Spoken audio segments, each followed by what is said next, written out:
ตอนนี้เธอจะอยู่ไหนรักของฉันจะส่งไปจนถึงเธอใต้แผ่นฟ้าแห่งนี้คงไม่ไกลกว่าใจจะพบกันหากความคิดถึงของฉันลอยไปก็ขอ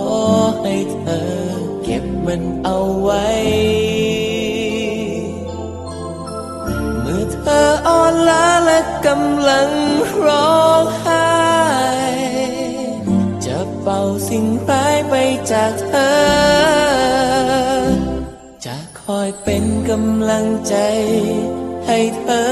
หายเหนื่อยจะเป็นหนึ่งสายลมพัดมาห่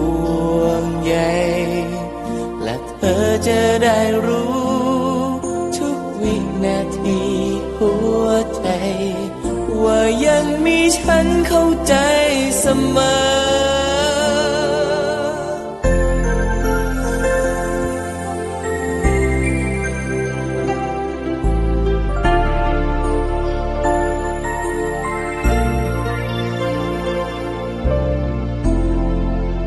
ว่าวันไหนเธอจะเปลี่ยนใจรู้เอาไว้เธอจะยังคงสวยงามที่สุดในใจของฉัน